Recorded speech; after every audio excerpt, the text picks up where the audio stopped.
अस्सलाम वालेकुम, welcome to our channel. आज का हमारा टॉपिक है वुमेंस प्रॉपर्टी राइट्स इन पाकिस्तान।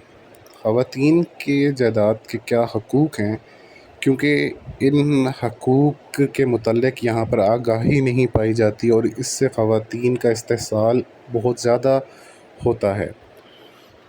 तो अब हम इन कवानीन का जायज़ा लेंगे और ख़वातीन के क्या हकूक़ हैं, उनकी जायदाद क्या होती है और उनके मसाइल का भी कुछ ज़िक्र करेंगे। पाकिस्तान ने इस चीज़ को इंश्योर करने के लिए ऐसे काफ़ी कवानीन लागू किए हैं कि ख़वातीन को जायदाद के हक़ से महरूम ना किया जाए।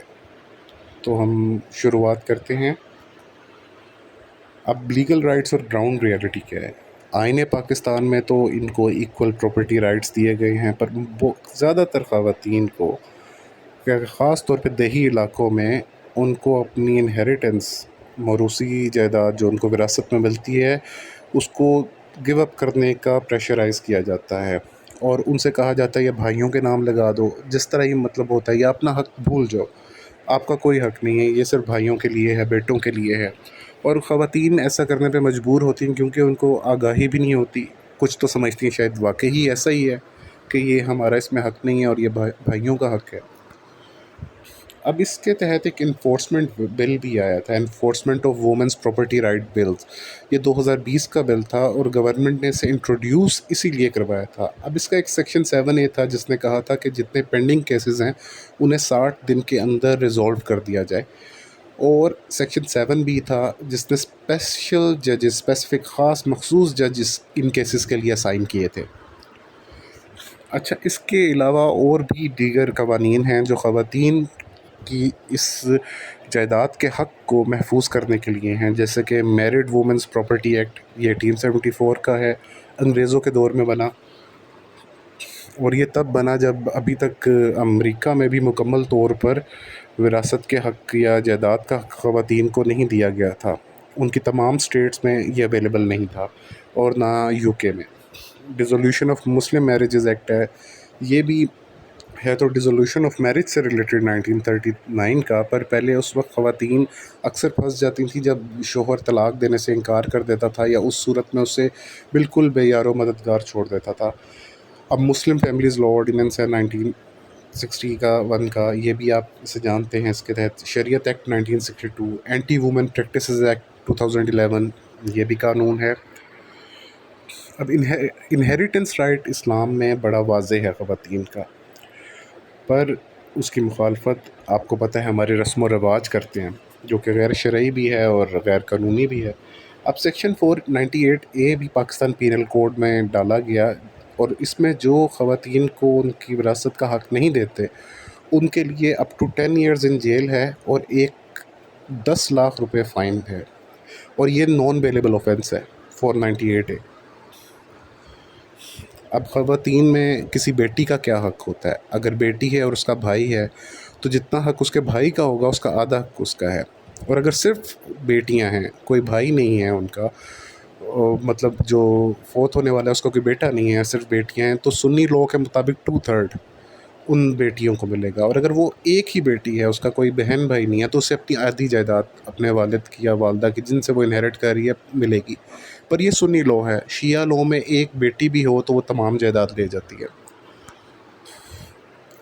अब माँ की क्या इनहेरिटेंस है? अगर माँ का कोई बच्चा फ़ौत होता है तो अगर उस फ़ौत होने वाले बच्चे के आगे औलाद है तो इसका हिस्सा माँ का 1/6 है, छठा हिस्सा उसे दिया जाएगा। और अगर उसकी औलाद नहीं है तो उसे तीसरा हिस्सा दिया जाएगा। और अगर उसके जो फ़ौत होने मुतवफ़ी है उसके भाई भी हैं, मतलब इस माँ के और भी मतलब बच्चे हैं, तो फिर भी माँ को छठा हिस्सा दिया जाएगा।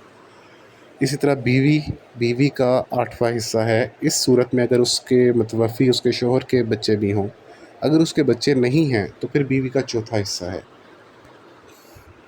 इसी तरह मेहर से जो डॉवर और डाउरी राइट्स भी हैं, मेहर से और हक़ मेहर, और दूसरा जो जहेज़ से रिलेटेड ख़वातीन के हकूक़, वो भी वाज़ेह बयान हैं। ये मेहर हो या जहेज़ हो, ये बीवी की जायदाद हो जाता है और उसको वो कानूनी तौर पे बेच भी सकती है, तोहफ़ा भी दे सकती है और ट्रांसफ़र भी कर सकती है। और ये उसके नाम पर रजिस्टर होना चाहिए। कोई प्रॉपर्टी, कोई प्लॉट अगर दिया गया है یعنی مہر کے طور پہ یا اس کو جہیز میں، تو وہ اس کے نام پہ رجسٹر ہونا چاہیے۔ اکثر ہمارے کچھ علاقوں میں یہ رواج ہے کہ نام پر تو لکھت پڑھت تو کر لی جاتی ہے، پر وہ صرف ایک کاغذی کارروائی ہوتی ہے، طلاق بچانے کے لیے کی جاتی ہے، اور جبکہ حقیقت میں کچھ بھی خاتون کو نہیں دیا جاتا۔ اب قانونی طور پہ یہ بھی غلط ہے۔ اب یہ گفٹس تحائف اور ول کیا ہوتے ہیں؟ اب جو ایک عورت ہے وہ تحفہ تو کسی حد تک بھی دے سکتی ہے، اس کا حق ہے، اور ول جو کر سکتی ہے وہ 1/3 کر سکتی ہے، اپنی جائیداد کا تیسرا تہائی تک حصہ ول کر سکتی ہے۔ اچھا، اور میل کے لیے بھی یہی ریکوائرمنٹس اور یہی شرائط ہیں۔ اب اس کے اگر آگے اس نے کرنا ہو تو پھر جو اس کے وارثین ہیں ان کی اس کو کنسنٹ چاہیے ہوگی۔ اگر وہ کہہ دیتے ہیں کہ ہاں ٹھیک ہے ہمیں کوئی اعتراض نہیں، آپ زیادہ بھی کر دیں، تو پھر وارثین کی کنسنٹ کے ساتھ وہ زیادہ کر سکتی ہے۔ اور اگر گفٹ کے تھرو وہ کسی کو دینا چاہے تو وہ تو پھر تمام جائیداد دے سکتی ہے۔ بس اس میں ڈیتھ بیڈ گفٹ کی ایک شرط ہے، اور دوسری شرط یہ ہے کہ جو انہیریٹنس کے موقع پہ بھائی بہنوں سے اپنے نام پہ لکھوا لیتے ہیں، اس میں بھی قانون نے اس چیز کو کیا کہتے ہیں ڈسکریج کیا ہے کہ ایسا نہ کیا جائے۔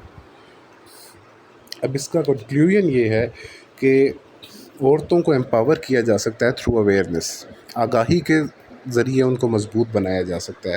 ان کے قانونی جو اختیارات ہیں، رائٹس ہیں، وہ ایگزسٹ کرتے ہیں، پر اس کی انفورسمنٹ اور اس کی اویئرنیس بہت کروشل ہے۔ تو اگر آپ کو یہ ویڈیو پسند آئی ہو تو kindly share this video to help women claim what's rightfully theirs. Don't forget to like and subscribe. بہت شکریہ، ہم انشاءاللہ ملتے ہیں اگلی ویڈیو میں۔